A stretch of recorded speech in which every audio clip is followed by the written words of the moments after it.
Hey, if you ever just, like, stopped and thought about the words we actually say, like if someone asked, what words do we use the most when we talk, what pops into your head?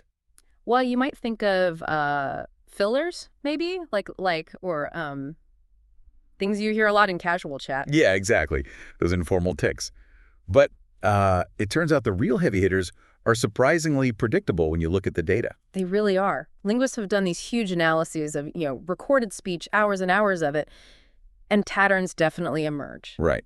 And that's what we're diving into today. We've got some great linguistic research that breaks down the real workhorse words in spoken English.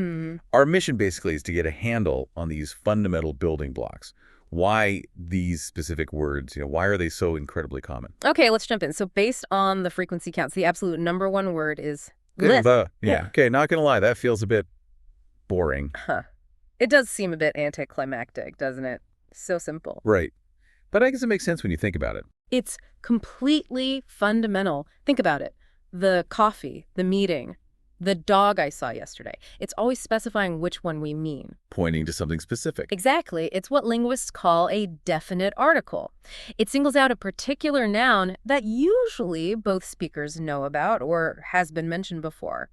The red car, not just a red car. Okay. And the numbers are wild. Right. So somewhere it's like, what, 5 or 6% of everything we say? That's the estimate. Yeah, around 5 to 6%, which is huge for one tiny 3-letter word. It really is.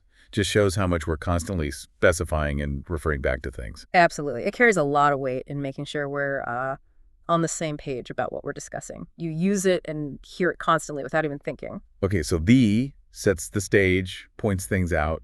What's next on the frequency list? What comes after the? That would be the verb be. Be, I. But not just be itself, all its forms, is, are, was, were. Right. Am, being, been.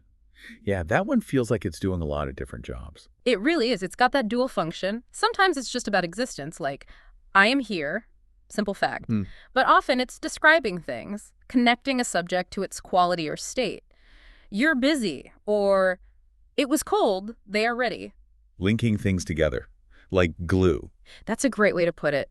It's the grammatical glue holding basic thoughts together, linking the who or what with the description or state. You really can't have much of a conversation without it popping up again and again. Definitely can't argue with that one. All right, number 3. Let's keep rolling.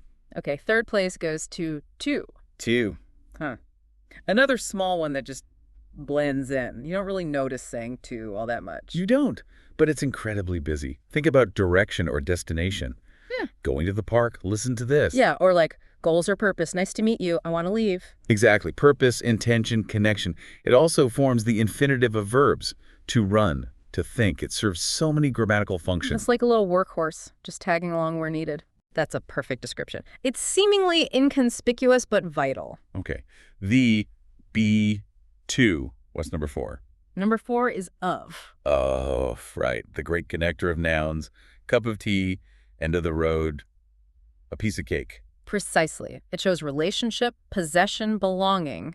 Friend of mine. Yeah. It's essential for building those descriptive phrases. Yeah, try talking without it. It would sound really choppy, robotic almost. It would be incredibly difficult. Shows how these little prepositions do so much heavy lifting for clarity and just the flow of language. Okay, so we've got articles, verbs, prepositions. What about linking bigger ideas together? Keeping the chat flowing. Well, for that, the real MVP, you might say, is and. And, yes. Yeah. Knew that had to be high up. It's just constant. I did this, and then I did that, and she said this. Exactly. It's the primary way we connect thoughts, ideas, actions in sequence, or just add more information. It keeps the story going. It does. Linguistically, it's a coordinator. It links elements that are sort of grammatically equal. But yeah, in conversation, it's just how we naturally string things together. Essential for flow. It really is like hitting the plus button, just adding the next bit. Okay, so after and, where do we go? Next up is a. A. Okay, so the other article, the counterpart to the. Right. The is definite specific. A is indefinite, non-specific. Like, I need a pen, any pen will do, versus where's the pen? That specific one we were just using. Exactly, that distinction. A introduces something new or general into the conversation. And it's amazing how automatically we use a and the correctly, isn't that? You don't even consciously choose most of the time. It's deeply ingrained. Part of the fundamental wiring of how we use English. Okay, what about talking about location or time? We touched on to for direction, but what about being somewhere? For that, the big one is in. In. Yeah, that makes sense. In the box, in London, in January, in trouble. It covers so much ground. Physical space, periods of time, abstract states or conditions. Stuck in traffic. Lost in thought. Exactly. Its versatility is why it's so high on the list. We're constantly placing ourselves and others and events in context, spatially or temporally. Another real workhorse word. Okay, what's next? There's one word that feels like it does a million jobs. Ah, I think I know which one you mean. Is it that? Yes, that. It's like the Swiss Army knife of words. That's a great analogy. It really is incredibly versatile. Right. You can point with it. Look at that. You can act clauses, the movie that I saw. You can even use it for emphasis, like it wasn't that difficult. Precisely. It can be a determiner pointing something out. It can be a pronoun replacing a noun. It can be a conjunction linking parts of a sentence. So many roles. No wonder it's up there. Its flexibility makes it indispensable. Okay, nearly at the end of the top 10. What about talking about owning things or needing to do things or experiences? That would bring us to the verb have. Have, of course. I have blue eyes. You have to go. We've seen this before. Possession, obligation, experience, it covers all those essential concepts. And we use contractions all the time, right? I've, you've, we'd, for we had, makes it even more common in spoken chat. Absolutely. Those contractions are a key feature of natural spoken English, and they boost the frequency of have even further. Okay, last one. Number 10. Feels like it should be something fundamental. Maybe about us. You got it. The 10th most frequent word is the first-person pronoun, I. I. Yeah. Well, that makes perfect sense, doesn't it? We do talk about ourselves a lot. We do. I think I feel so much of conversation is relaying our own perspective, our experiences, our opinions. It's not necessarily vanity, is it? It's just how we relate to the world. Yeah. Through our own lens. Exactly. It's the natural anchor point for sharing information and connecting with others, starting from our own viewpoint. So let's recap that top 10. The be, to, of, and a in that, have, and I. That's the list. Not exactly the most exciting words individually, are they? Like, they're not fancy vocabulary. No, they're the nuts and bolts, the structural beams. And that's really the big takeaway, isn't it? Yeah. These simple, almost invisible words are the absolute foundation of everything we say. They form the grammatical structure, the skeleton, that holds all the more descriptive and complex words together. It's kind of mind-blowing. You take those 10 words away and, well, you can't really talk anymore, can you?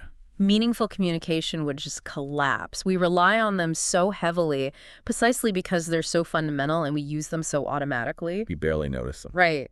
They're the invisible architecture of spoken language. So maybe a little challenge for everyone listening. Just try to notice these words in your conversations today. Yeah. The be, to, of, and n, in, that, have, I. Yeah, just pay attention for a bit. You'll probably be surprised how often they pop up, constantly weaving through everything you say and hear. It's like becoming aware of your own breathing almost. Yeah. And maybe it leads to a bigger thought. These words are so basic, so automatic, we almost never think about them. Right. What does that tell us about how language works, how we just create meaning together, almost subconsciously, using these simple tools? It's a fascinating carbon, isn't it? The sheer power packed into these seemingly insignificant words, enabling everything from a simple request to, expressing our deepest feelings. It really is quite something.